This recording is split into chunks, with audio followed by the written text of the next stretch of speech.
Hello friends, welcome to my channel. കുട്ടികൾക്ക് lunch ബോക്സിന് കൊടുക്കാൻ പറ്റിയ ഈസി റെസിപ്പിയാണ് ഇന്ന് ചെയ്യാൻ പോകുന്നത്.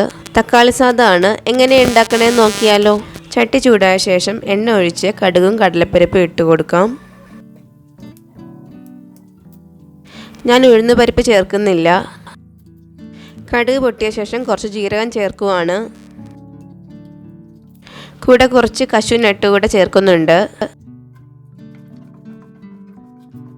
ഒന്ന് മിക്സ് ചെയ്ത ശേഷം ചെറുതായിട്ട് തന്നെ ഇഞ്ചിയും വെളുത്തുള്ളിയും കൂടെ ചേർക്കുവാണ്.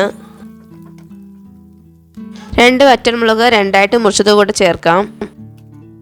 2 പച്ചമുളക് കൂടെ ചേർക്കുന്നുണ്ട്. ഒന്ന് വഴറ്റിയ ശേഷം ചെറിയ കഷ്ണങ്ങളായിട്ട് തന്നെ ഒരു സവാള കൂടെ ചേർക്കുവാണ്.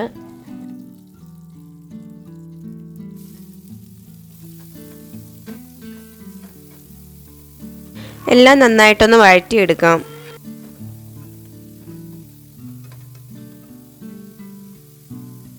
സവോള എല്ലാം ഒന്ന് വാടി വന്നിട്ടുണ്ട്. നമുക്കിനി കുറച്ച് കറിവേപ്പില കൂടെ ചേർത്ത് കൊടുക്കാം. കാഷ്യൂ നട്ടൊക്കെ നന്നായിട്ട് ഫ്രൈ ആയിട്ടുണ്ട്. ചെറിയ കഷ്ണങ്ങളായിട്ട് അരിഞ്ഞ 2 തക്കാളി കൂടെ ചേർത്ത് കൊടുക്കുവാണ്. സവാള ജസ്റ്റ് ഒന്ന് ഗോൾഡൻ കളർ ആയ ശേഷമേ തക്കാളി ചേർക്കാവുള്ളൂ. തക്കാളി ചോറിൻ്റെ ക്വാണ്ടിറ്റിക്ക് അനുസരിച്ച് 2-3 എടുക്കാം.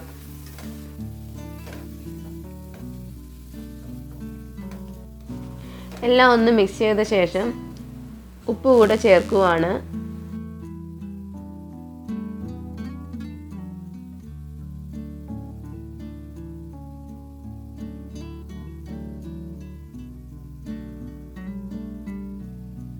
ഇനി കുറച്ച് മസാല കൂടെ ചേർക്കാം.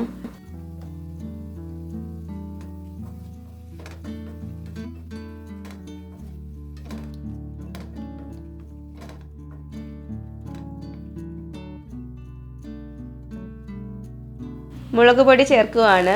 ഞാൻ കാശ്മീരി ചില്ലി പൗഡറാണ് എടുത്തിരിക്കുന്നത്. കുറച്ച് മഞ്ഞൾപ്പൊടി ചേർത്ത് കൊടുക്കാം.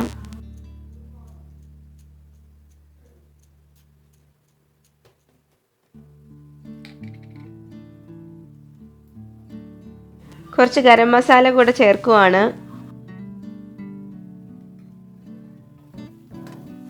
മസാലയുടെ പച്ചമണം മാറുന്നവരെ ഒന്ന് വഴറ്റി കൊടുക്കാം.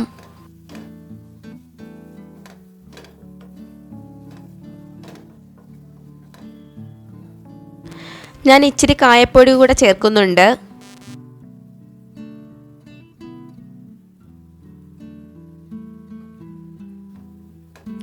എല്ലാം നന്നായിട്ടൊന്ന് മിക്സ് ചെയ്ത് കൊടുക്കാം.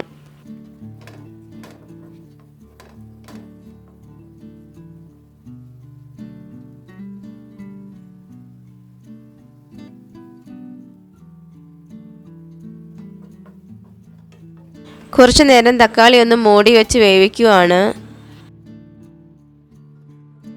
തക്കാളി നന്നായിട്ട് വെന്ത് വന്നിട്ടുണ്ട്. നന്നായിട്ടൊന്ന് വഴറ്റിയ ശേഷം നമുക്ക് ചോറ് ചേർത്ത് കൊടുക്കാം. വൈറ്റ് റൈസ് ഏത് വേണേലും ഉപയോഗിക്കാം. ഞാൻ പൊന്നി റൈസ് ആണ് എടുത്തിരിക്കുന്നത്. സാധാരണ പൊന്നി റൈസിലാണ് തക്കാളി സാദം ഉണ്ടാക്കുന്നത്.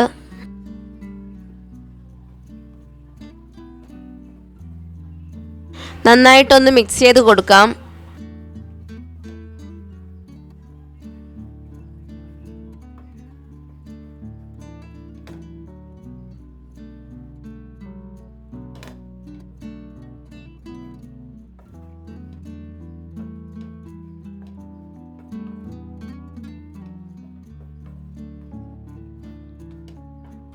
ഞാൻ ചെറുതായിട്ട് അരിഞ്ഞു വെച്ച മല്ലിയില കൂടെ ചേർക്കുവാണ്.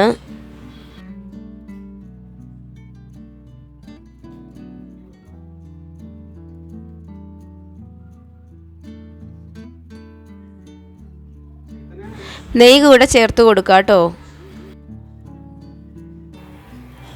നല്ല ടേസ്റ്റി തക്കാളി സാദം റെഡി ആയിട്ടുണ്ട്. എല്ലാവരും ട്രൈ ചെയ്ത് നോക്കണം. Thank you.